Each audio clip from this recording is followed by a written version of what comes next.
All right, welcome back to the channel, guys. So what I have here is the Blackvue Dr650 GW 2-channel camera. For those of you that seen my Blackvue Dr750 2-channel, that was on my Mazda 6. This one's gonna be, I just got this one, I believe it's about almost a month now, possibly.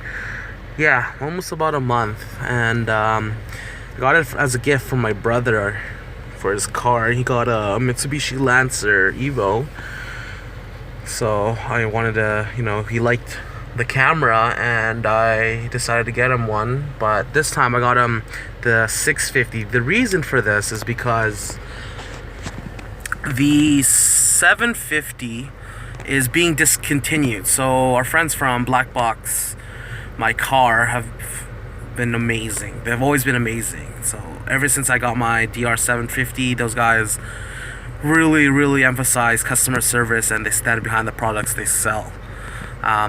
I was talking to Alex, and he said the reason why they're discontinuing it is because the market share wasn't too high for the HD to HD, so front and back HD, full HD.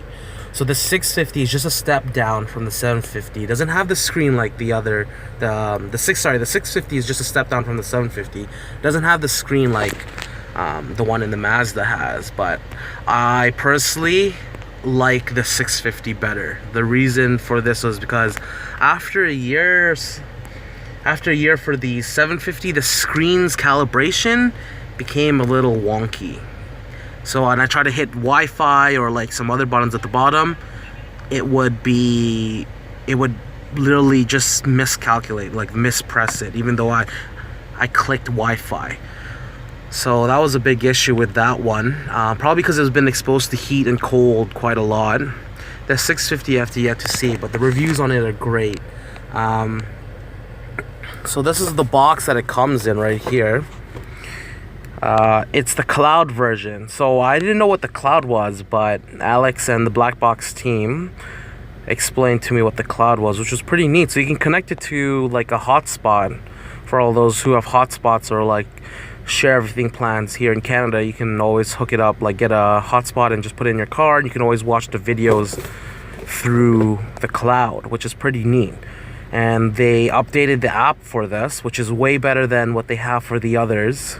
I gotta say, like, it's amazing. It shows a picture, like a thumbnail of it, so it's far better than the other one. I really enjoyed it. I actually enjoyed this camera better. I'll upload some videos on how the camera performs, but we got a full HD on this one. It's not the wide angle that you would see on the 750, which is a little disappointment, but it was just a few degrees off. I know the 750 has a very wide angle, especially since the Mazda's windshield is larger. You're able to fit more into the view. This one I have to really push it all the way up to the top, just enough so that I can get the pillar right over here, just to the pillar. But I wish it had the wide angle view like the 750. So a little sad that they're discontinuing it, but no problem with that.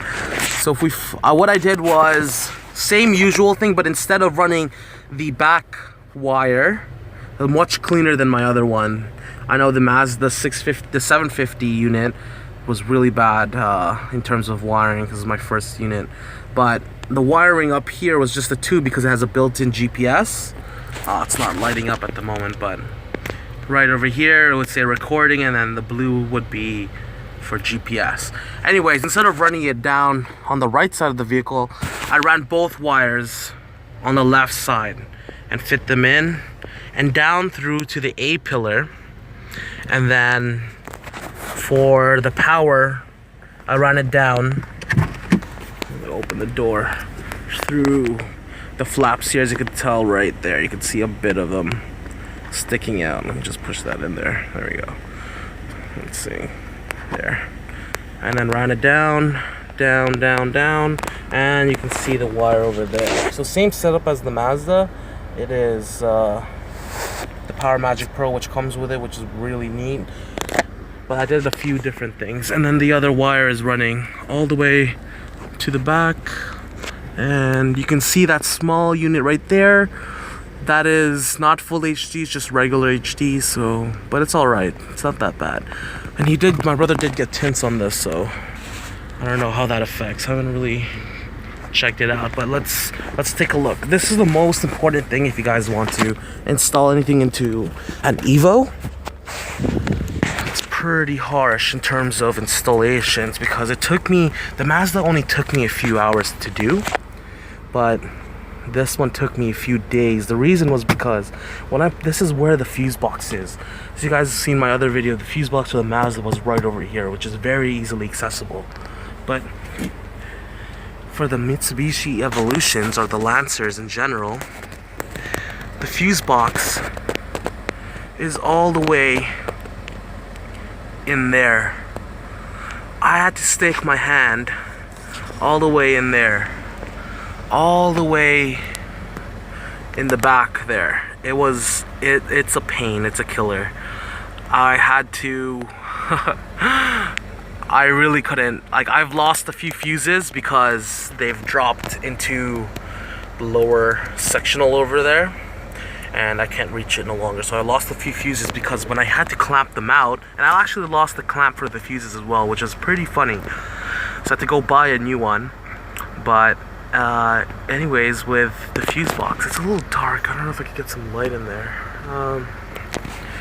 Let's see, position it differently. But anyways, the fuse box is in that corner where my finger is, over there where you can see the yellow fuses. It's deep in. If you have small hands, that's easy to get to, but it didn't help me out. I used fuse lines in there. That was the only difference, because when I pulled them out, the fuses, they were long enough, unlike the Mazdas where they were mostly encased, so I had to use different fuses. But for the Mitsubishi, the Lancer, their fuses were fine, but I couldn't wrap it around and push it into the circuit board. The reason was because it's so deep in. By the time I got there, the wire has already slipped off the leg. So after I ordered the camera, I had to order 2 fuses just to get these working. And the fuse, first time I ever used them, were amazing. Amazing, amazing, amazing. At first I was clamping them, I was like, oh, I don't know if I'm doing this right, but apparently you have to clamp really hard, the wires. So there's 2 fuses there, which are really good. And for the Power Magic Pro, I set it up to the 11.8 volt, same thing, flip down, to keep the camera running, supply the battery, which is really good. And I had to do a little modification. That screw right there, that small one, I had to drill into the frame of the vehicle because I needed a place to clamp down the ground wire. If the ground is not clamped properly, the Power Magic Pro will not have power. So you gotta ensure that you have to find a clamp, and I couldn't find anywhere because I couldn't unscrew that big bolt right there. It was too close to the opening, excuse me. So I had to drill a small hole, put a screw in there, and it doesn't compromise any safety. The reason is because it's just the frame to the undercarriage, not the undercarriage, under the steering wheel. So no big effects there, and it's a small little screw hole. So other than that, the camera has been amazing. It has a dedicated Wi-Fi. It's far better than the 750. I mean, if they built the 750, let me just hop back in here because it's freezing. If they dedicated the 750 to be like the 650 in terms of app support, firmware upgrades, then the 750 would have been an amazing vehicle. I mean, amazing, amazing unit.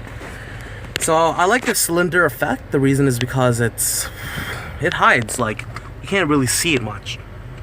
Unlike the 750, it's oh, it's a big screen, but then, people that get in the car, wow, that's cool, you have a dash cam, yeah.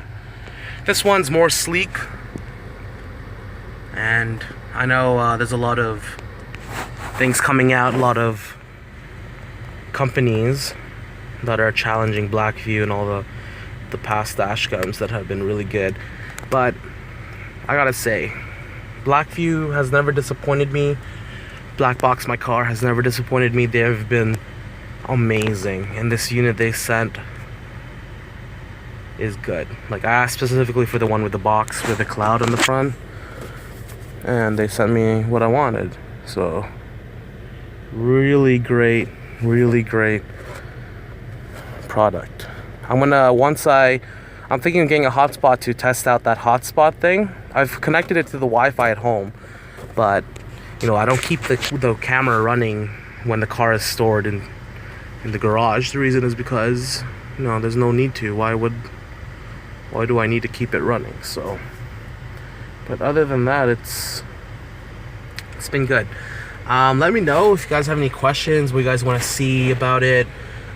If you guys want me to go into the fuse box a little more, I can grab a flashlight, show you guys a bit more detail on how I did it. The fuses were tricky to get in there. The reason is because it's such a small spot, like I mentioned earlier. But if you guys want me to show you the inside of it, I'll be more than glad to show you, and how I wired and everything. It's easy. It's all done. Like, don't, like, you know, if you guys know a bit of fusing and stuff, it's not that hard. I wouldn't pay $400 to just get this fused up from like a dealer or a shop. You can do it yourself. It's fairly easy. You gotta just use the right amps, and blackboxmycar has the videos and tools to show you how to hardwire your vehicle. And hardwiring is amazing, because I'll tell you right now, if I flip the switch, okay, and I turn off the car, okay, turn off the car fully, it's still running. Fuse is still running. Green light means it's okay, which is really good. So what I'm gonna do now, I'm gonna flip it up. Let's to indicate that I don't want it to be on when the car is off. And light goes away. There you are. That's how it functions. And it tells you, hey, it's shutting down. It's not the speaker is not as loud as the 750, but you know, I don't really watch on the 750, which is kind of funny because I watch it all on my phone. So that's it. Let me know what you guys want to see, and I'll post it up. I'll answer all your questions if you have any questions about it. Unit's been great. Blackboxmycar has been great. If you guys ever need any cameras and such, like, you guys gotta go there. Their out of fuse wires are cheaper than anywhere else. Princess Auto had them for $24. Napa had them for $30, which is weird. I don't know why. And Canadian Tire had them for $16.99. So I was like, no, it's not worth it, because like the one at Canadian Tire didn't even go past 20 amps. It was only a 10 amp limit. But the one on Blackboxmycar was only $10 and it had a 20 amp limit, which was pretty good. So if you guys are gonna get out of fuse or out of circuit, which is their other name for it, I would suggest Blackboxmycar. So like I said, let me know what you guys want to hear or see, and I'll post it up. Alright, and bye for now.